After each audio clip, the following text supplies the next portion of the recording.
જો તમે આના નિયમોનો ભંગ કરશો તો જેલની સજા પણ થઈ શકે છે।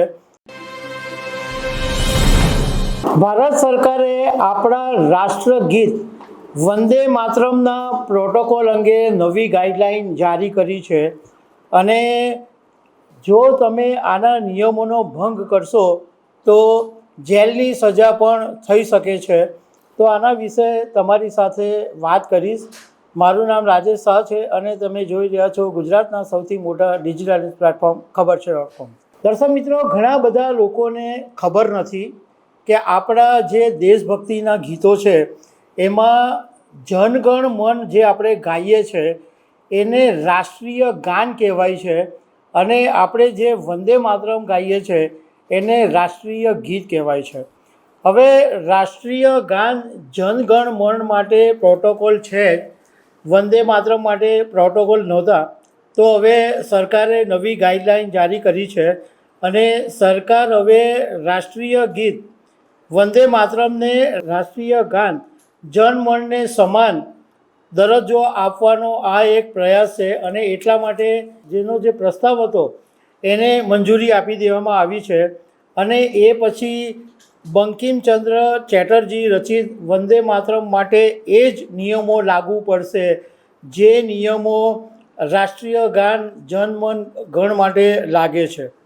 સરકારે રાષ્ટ્રીય સન્માન અપમાન નિવારણ કાયદામાં સુધારાના પ્રસ્તાવને સ્વીકારી લીધો છે અને વંદે માતરમ હવે આ કાયદામાં સમાવેશ કરવામાં આવ્યો છે જે હવે તેને વંદે માતરમને રાષ્ટ્રીય ગીત સમાનનો દરજ્જો આપશે।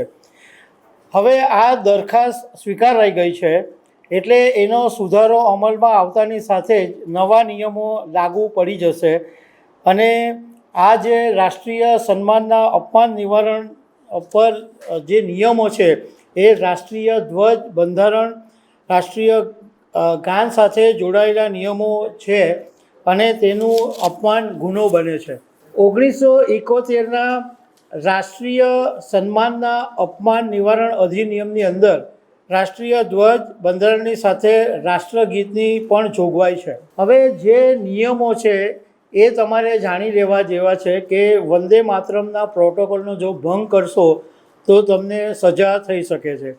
હવે નિયમ એવો છે કે જો કોઈ પણ વ્યક્તિ ઈરાદાપૂર્વક ભારતીય રાષ્ટ્રીય ગીત ગાવામાં અવરોધ ઊભો કરે છે અથવા એવી કોઈ પણ સભાની અંદર ખલેલ પહોંચાડે છે કે જ્યાં ગાડી આવું ગાન થઈ રહ્યું હોય તો 3 વર્ષની કેદની સજા અથવા દંડ બંને થઈ શકે છે અને બીજી વખત જો આ જ વ્યક્તિ ગુનો કરે છે તો ઓછામાં ઓછી 1 વર્ષની સજા અને દંડ બંને થઈ શકે છે।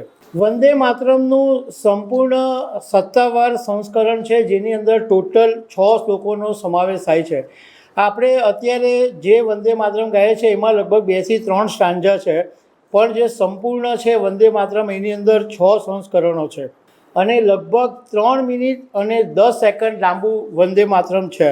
હવે બીજો નિયમ એવો છે કે મુખ્ય રાજકીય કાર્યક્રમ દરમિયાન એને વગાડવામાં આવે અને ભાષણ પહેલાં અને પછી વંદે માતરમ વગાડવામાં આવે ને જો કોઈ કાર્યક્રમની અંદર બંને વગાડવાનું હોય વંદે માતરમ અને જનગણ મન તો પહેલાં વંદે માતરમ વગાડવું પડશે। પ્રેક્ષકોએ એના આદરના પ્રતિકરૂપે સાવધાન મુદ્રાની અંદર ઊભા રહેવાની અપેક્ષા રાખવામાં આવે છે। મતલબમાં ફરજિયાત નથી પરંતુ એવી અપેક્ષા રાખવામાં આવે છે કે જ્યારે વંદે માતરમ વાગે કે જનગણ વાગે ત્યારે એકદમ આદરપૂર્વક અને સાવધાન મુદ્રાની અંદર ઊભા રહેવામાં આવે।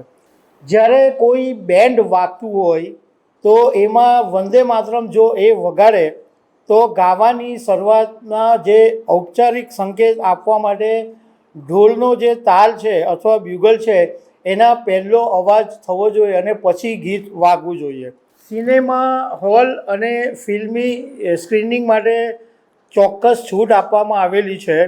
જો ફિલ્મોના સાઉન્ડ ટ્રેકના ભાગરૂપે વંદે માતરમ વગાડવામાં આવે તો દર્શકોએ ઊભા રહેવાની જરૂર નથી, એવો આ એક નવો નિયમ આવ્યો છે। એટલે તમે ધ્યાન રાખજો કે વંદે માતરમના પ્રોટોકોલ બની ગયા છે એટલે એને જો બ્રેક કરશો તો જેલની સજા થઈ શકે છે.